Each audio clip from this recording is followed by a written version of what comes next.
Hey everybody, welcome back out in the shop. So today I'm out here, I'm going to be working on the 68 Firebird a little bit today. I've got the rest of the front accessory drive stuff to do, and I'm going to be getting that completed and then getting the radiator fitted, so then that way we can start knocking out a lot of the things under the hood. The only things after this that should be left to do is going to be plumbing. So we're going to be plumbing some fuel system stuff, we're going to be plumbing cooling, and then the last thing is going to be power steering and then some wiring. So, but for today's project, like I said, it's all about the front accessory drive. The kit that we're working with today is from Dirty Dingo. They're based out of Arizona. They make a lot of stuff for the LT and the LS platform.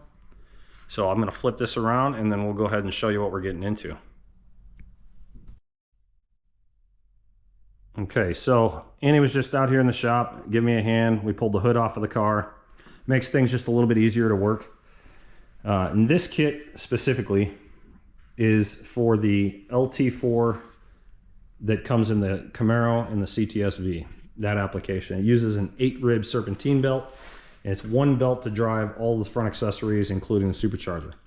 So what I'm doing today is everything that I've got on here so far has just been in mock-up, trying to figure out exactly how the bracketry goes, making sure that everything's going to fit right, and before we go and we Loctite anything and we get the belt adjusted and that kind of thing. So I have a few parts that are coming from Dirty Dingo. They've made an update to the water pump spacers that pushes the water pump out to put it in line with the rest of the accessory drive. And what's unique about this is it actually has you change out the water pump to one that is for the F-body.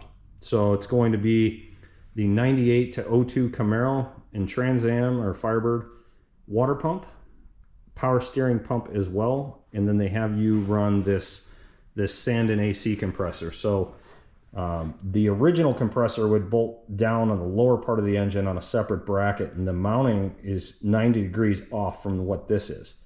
So the factory AC compressor I have in the box, and I'll go ahead and I'll show that for reference. But in this case, this is the one that we need, this SD7H15 Sandin. It's a 4711 model, but that's the compressor that they require to use on this kit. So the difference is that this one has 4 mounting bolts that are done from the 2 from the front and 2 from the back, and we're only using the inner bolts. These are countersunk in here, they're an Allen head, and then these here are an Allen as well, but they're not countersunk. And then there is a bracket, like a strut, that will go off of the outer bolt down on the bottom down here and run back towards the engine, and that's adjustable. So that's basically just a support bracket, so as things are loaded up, you're not putting unnecessary stress on that mounting gear where it attaches.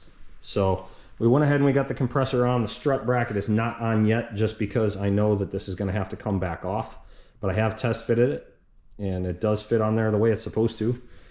One of the things on these Gen 5s that is a little bit different, the reason the water pump gets spaced out and changed, is there is, I'm going to grab a light here, and there is there's a cam sensor that's right on the front of the timing cover. That cam sensor can be seen right there above the balancer. And what has to happen is those 3 bolts, they come out, and then that sensor gets reclocked. You have to actually turn it. And there's some interference fit issues. I'm going to have a little bit more when we do the final assembly on this. There will be a little bit more just to kind of see piece by piece how this goes together. I'll probably time lapse it and then highlight a few things. But that's the reason that we make the change, is this right here. Here's the sensor for it. This will actually get rerouted down underneath, and then the water pump will be spaced out to where it will not interfere with these sensors here. So that I actually have sitting over here on the bench. This is it here. That's the F-body water pump with the included spacers, and they give you the provisions there for the steam port tubes to be routed right into the block. And then we've got our thermostat. There's some pulleys that haven't been installed yet. Power steering, alternator pulley is here. So that'll all get put on before the final assembly. Like I said, for now we're just in the mock-up. And so we want to make sure that everything fits and that we've got everything spaced out properly. This is the strut that I was talking about that goes on the back of the AC compressor and runs back to the engine. So as you can see, it's just a simple support strut that is adjustable. And then what I've done is I've got the original AC compressor from the LT4 here. And this is one reason that I wanted to bring this up is if anybody's ever doing this, this uses a 4-rib belt. It's run off of a separate belt off the crankshaft, kind of on its own. And then the way that it would be mounted is actually like this, sideways, and the bolts would come from right to left and go into the side of the bracket that would be bolted to the side of the block. So if I were to put this in comparison, on the side by side, you can see how the mounting is completely 180 different. The bolts go forward and back on the new one, and these go from the side. The belt itself obviously is different. Instead of using a 4-rib belt just dedicated for the AC compressor, this one has the 8-rib belt that is in line with the rest of the accessory drive. So it's all driven off of one. So that's what we're working on in the shop today. Is we're going to try and get the rest of this bracketry all nailed down. And unfortunately, one of the things with these supercharged LT4s is that there are 2 bolts that go into the back of this rear bracket, and they run, one is right here, and I don't know if I can get the camera angle correct, but there is a bolt hole right here. And as you can see, this provision for the map sensor is in the way. So the only way I'm going to be able to overcome that is to be able to lift the blower assembly up in order to get those bolts in. So I've done everything up to that point, and I didn't want to have to pull the supercharger off until it was absolutely necessary. And that's where we're at now. So there's another one that's located way down underneath there where that tag is on that wiring harness. There's another bolt hole down there. So we have both of those to deal with. I'm trying to get the light to work with me here, but those 2 bolts are countersunk into that bracket, and those are very important for the support between the alternator, the power steering pump, and then you have an idler pulley on here as well. But you don't want to be having this thing under a heavy load and not have those bolts in there, because otherwise you've only got 3. You've got these 3 down here behind the power steering pump pulley. So there's nothing up on the top side if we don't get those in there. So that's what I'm going to be working on now. There'll probably be a little bit of time-lapse footage. I'm going to pull the supercharger up. I'm going to attempt to do it without having to remove it completely off the vehicle, just lift it up enough to be able to get those bolts started. But worst case scenario, I have to pull it all the way off and set it on the bench until I get this all in, and then we'll drop it back on. Luckily, these engines, the intake gaskets are a silicone reusable gasket, and because this engine has only been test run, it hasn't been run for a long period of time, those gaskets should be in good shape. The biggest thing is to make sure when setting the blower back down that we don't pinch anything. So I'm going to leave off for now.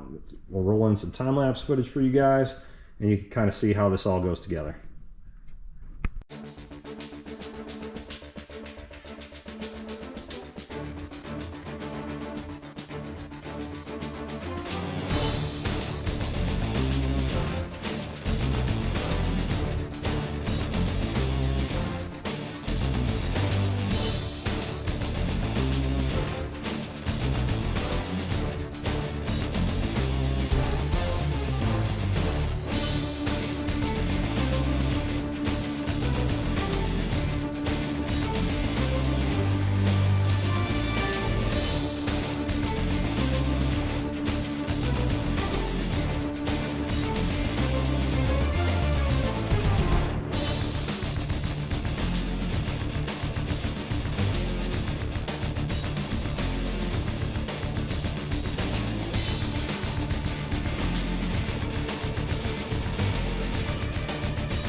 everybody. I just figured that I would pause with the time lapse for a second and be able to show everybody kind of what's going on in here. It's not every day you get to see inside of one of these things. So this is what's underneath the cover of the supercharger. And if you watch the summary video, you will have seen where I was talking about the bypass valve, which is this right here. It has an actuating rod that runs up to this linkage, which is what activates this flap in here. So this is the bypass valve itself. So when you're not under a load and you're cruising or you're idling, this is open. It uses vacuum to pull this valve open. When the vacuum goes away under hard acceleration, it forces all the air coming in to actually pass through these rotor blades, which, if I can get a good shot of them here. As this turns, you can see they spin and they're helical all the way up into the front of this case. So for those of you that have never been able to see inside a supercharger, that's what it looks like. The air gets compressed in those rotors and shoved into the engine. And then these are air to water intercoolers, and there's one on each side, and that's what keeps the air coming in through the supercharger cool, because the supercharger does heat the air up. So it cools the air off through these. So it's a pretty neat setup. And then these two right here, those are your in and out for your air to water intercooler. One's the cold water coming in, one's the hot water going out to the cooler. So pretty cool.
All right, so we had to stop where we were at on this.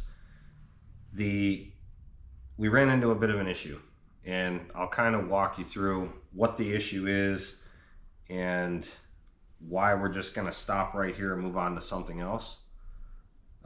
We did manage to get most of the accessory drive completed. The air conditioning compressor is on, along with its brackets, the tensioner, and the idler pulley. And then we did manage on the other side to get just the alternator on. The front rear brackets, you saw me lift the blower up. We got those bolts in that are behind that part of the intake. Got the power steering pump mounted. You got the pulley pressed on, and then the idler. So all of this is all ready to go. The only thing that's left on this side is the reservoir for the power steering, because it is a remote reservoir on this. We're going to go ahead and get that mounted and run a hose down to my pump, and then my return line will hook back up to that reservoir as well. The issue that we're having though is with the water pump, and when we come over to the bench, I'll kind of show you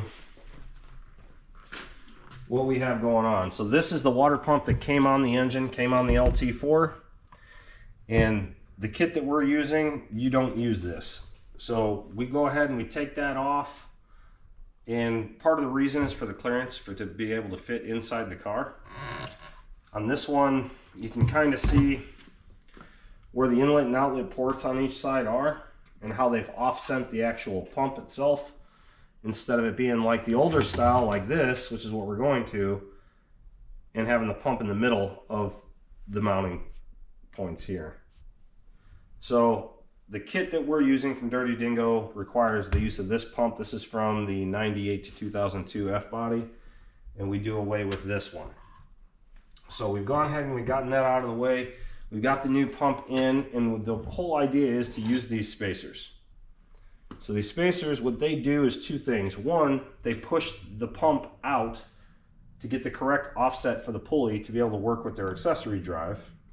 But the other thing that this does is that they give you a provision for the steam port, and then they also give you a provision here for one of your water lines to be able to go for your air to water intercooler for the supercharger. So they've given you all the provisions for everything that you need. And these spacers, what they do by getting the back of this water pump away from the timing cover, if we go back over to the engine, there is a cam sensor that you've seen me talk about right here on the front. Go ahead and get in close, Annie. That's the cam sensor right there. That's good. All right, and then this part of the balancer, this 4-rib part of the balancer, would have driven the old AC compressor that would have lived down here, and we've since eliminated that and moved it up top.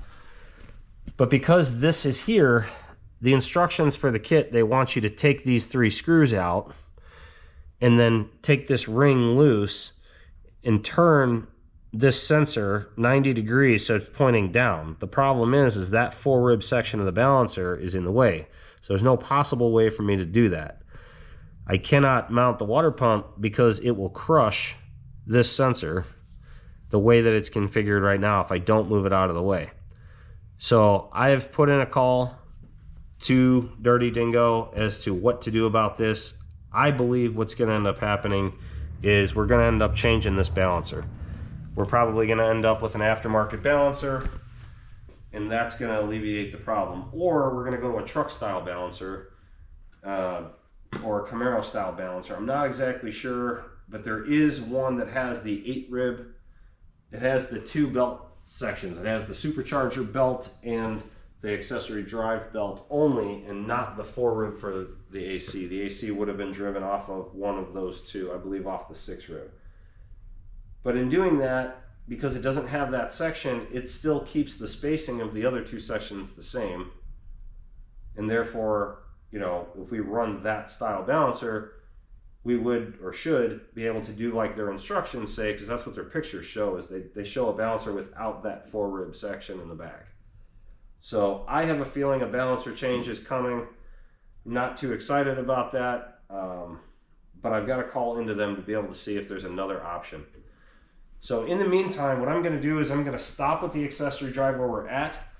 I'll probably go ahead and get that reservoir mounted for the power steering, and then once I have a solution from Dirty Dingo, then I will jump back on and film more content on this, and we'll wrap up this accessory drive. So I'm going to leave it off for now and just do like a part 1 and a part 2. So just keep watching out for that. We will show the conclusion of this, but as of right now, I don't have the time to wait on them. So I'm going to go ahead and I'm going to move on to other things as far as brakes and the rear, get the rear end swap completed. We just keep driving on with what we can do in the meantime. So I'm going to leave it off here. Thank you again for following along. This has been a bit of a process even to get to this point, but we'll show you when we get it done.